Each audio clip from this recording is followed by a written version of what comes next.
Hola, bienvenidos a este video donde vamos a hacer todo un análisis lingüístico sobre una situación en particular. Ella es Laura Almanza, yo soy Ana María Trujillo y detrás de la cámara está Alejandro Valencia. Lo primero que voy a contarles cuál fue el grupo que elegimos, la muestra que elegimos para hacer este análisis del discurso de los usos lingüísticos de acuerdo a las variedades lingüísticas que existen, valga la redundancia.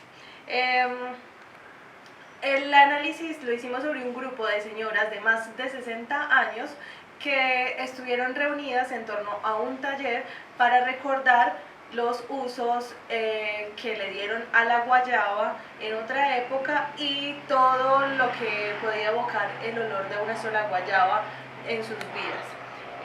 Estas señoras se encuentran regularmente en unos talleres alrededor del Parque Biblioteca España. La lengua ofrece infinitas herramientas para los seres humanos, para comunicarnos, para transmitir sensaciones, para socializar, pero lo que no hacemos regularmente es analizar cómo es esa comunicación y eso es lo que queremos hacer en este video, analizar un poco cómo se dan esos tipos de comunicación de acuerdo al estatus, de acuerdo a la edad, de acuerdo a nuestro lugar de procedencia, de acuerdo al estatus que manejamos relacional y de acuerdo a la situación con el otro. El análisis que vamos a hacer es a la luz de 4 puntos, de 4 variedades lingüísticas. La primera es la diatópica, que es de acuerdo al lugar de procedencia. La segunda es la diacrónica, que es la variación de la lengua en el transcurso del tiempo. La tercera es la diafásica, que es de acuerdo a la situación en la que estamos inmersos y eso crea un estatus y una forma de relacionamiento que da una particularidad en la forma de expresarse. Y la cuarta es la diastrática, que es de acuerdo a los niveles sociales, si estamos en una clase media, alta o baja o si tenemos un tipo de educación que nos diferencia. Eso también digamos que influye en la forma en que nos comunicamos con el otro. Luego de analizar estas variedades lingüísticas, planteamos una hipótesis, es que a pesar de haber vivido mucho tiempo en un contexto diferente al que creciste, como es el caso de las señoras, continúa el lenguaje siendo como el que aprendieron en la infancia, diciendo algunas palabras o en el acento, en la pronunciación, que fue la que aprendieron de pequeñas y que aún estando grandes y viviendo en un contexto cultural diferente, lo mantienen. Ahora vamos a analizar las variedades lingüísticas de acuerdo al foco de análisis que es este taller de la guayaba en Santo Domingo Sabio. Vamos a segmentarlos en dos grupos. Los primeros eran quienes estábamos dirigiendo el taller o de alguna manera siendo intermediarios entre ellos. El otro es el grupo de las señoras y un solo señor de más de 60 años. La primera variedad, la diatópica.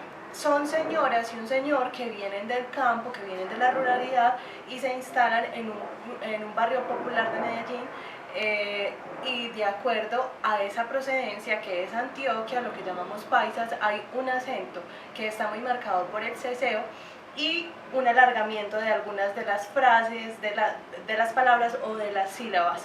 Bueno, vamos con la segunda, la diafásica, que tiene que ver de acuerdo con las situaciones en las que nos vemos inmersos y que genera un estatus en nuestro relacionamiento para ponernos al nivel del otro o ponernos en un estrato mayor. En este caso, los que estábamos guiando el taller teníamos más o menos un nivel para comunicarnos bien con ellas y entre ellas hablaban de una forma muy coloquial, puesto que no era un evento muy formal. Estaban en una de las casas de ellas, en un lugar donde se sentían en confianza y eran mujeres y el hombre que estaba, que se encuentran regularmente, entonces eso genera un clima de confianza entre ellas que les permite relacionarse de manera muy fresca. Pero había una diferenciación en el guía que se nota que tiene digamos, un estatus por encima donde les da instrucciones de lo que tienen que hacer, les llama la atención cuando se dispersan y las va guiando cuando se alborotan mucho y cada una quiere hablar y decir lo suyo. Bueno, ahora vamos a hablar de la variedad diastrática. En el caso de las señoras y las personas que dirigen el taller, se nota claramente cómo quien lo está dirigiendo parece un profesor cuando se dirige a ellas. Él mismo les habla de forma clara, pausada, con calma, mientras ellas son más, todas quieren hablar al mismo tiempo, todas quieren hacerse escuchar. Entonces ahí podemos notar la diferencia de, digamos, de formación o de estrato que tienen estas dos partes en el taller. En la variedad diacrónica podemos ver que no hay mucha diferencia en las palabras que utilizaban antes y que se utilizan ahora. Por ejemplo, aunque hay palabras que en este momento ya están en desuso o que digamos que la gente ya no las utiliza tan seguido, como cosiampiraba o pedazo de ñerbo, aún se entiende. O sea, esa palabra no ha cambiado todavía, solo que ya no se utiliza tan seguido. Bueno, ¿te acordás? Y como en esos momentos en que las señoras, mientras conversaban, no se dejaban hablar.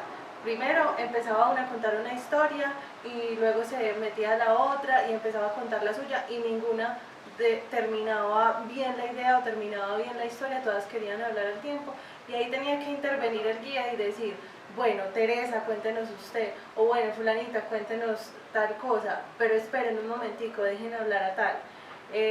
Ahí se ve un relacionamiento de estatus, por ejemplo. Hubo otro caso que me pareció supremamente curioso y fue que una señora, en vez de decir que la guayaba no tenía gusanos, se refirió con la siguiente expresión, ni con gusanos.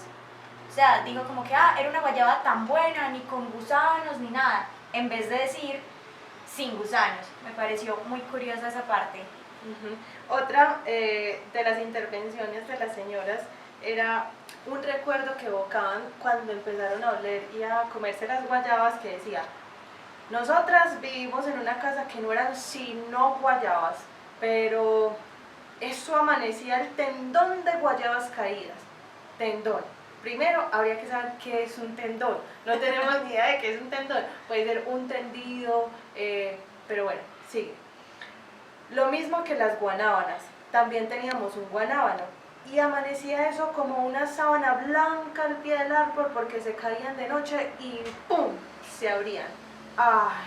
¡Cómo es de rica la guanábana!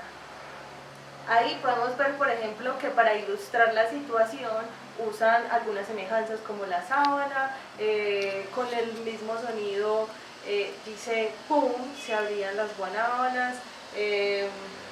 Y esa es una forma como muy pintoresca de expresarse de los antioqueños, o de lo que llamamos paisas, y de mujeres y hombres del campo que son como grandilocuentes, que se expresan como,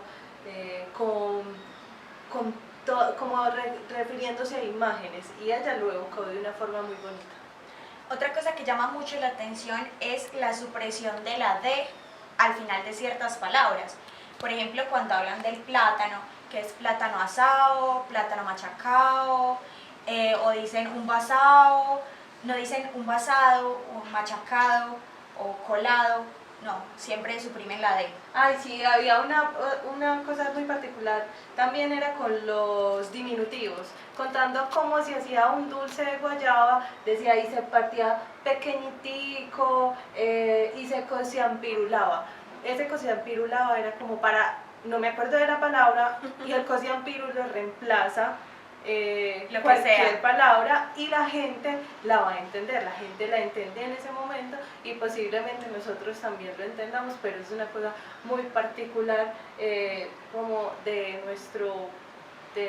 nuestra jerga, nuestro dialecto. Otra cosa es que cuando van a afirmar, en vez de decir sí o así es, dicen o hey, o jerto, en lugar de decir cierto. Y esto le agregan una J, entonces ahí hay como unas transformaciones de la forma de expresión. Algo muy curioso también es que se tratan de usted y no de tú o de vos, que generalmente es más cercano cuando no se trata de tú o de vos, y usted suele ser más formal. Sin embargo, pareciera que siempre se han tratado de usted y por eso lo siguen haciendo, aunque el ambiente en el que estaban conversando no era para nada formal. Sí, es muy particular porque eso igual no genera distancia, no genera ninguna lejanía, aunque el trato es de usted, sigue estando esa cercanía entre ellas. Bueno, por otro lado quería mencionar que era muy particular que hicieran unos chistes dobles sentidos, eso suele suceder quizá mucho en nuestra cultura, y entre ellas se reían y se entendían haciendo mención a las guayabas, que vea que esa guayaba, cójale las guayabas, que y eso les causaba mucha gracia, eran chistes a veces como medio inocentes, medio doble sentido, pero entre ellas se entendían muy bien. Bueno, por último, también quiero resaltar el uso del disque. Es muy constante que siempre lo hacen y lo usan, disque tal cosa, disque tal otra, como si no estuvieran seguros o como si alguien se los hubiera contado, cuando posiblemente simplemente sea una muletilla y si estén seguras de lo que están diciendo, pero al tener la muletilla y usarla, hacen referencia como así no estuvieran seguras de lo que están diciendo.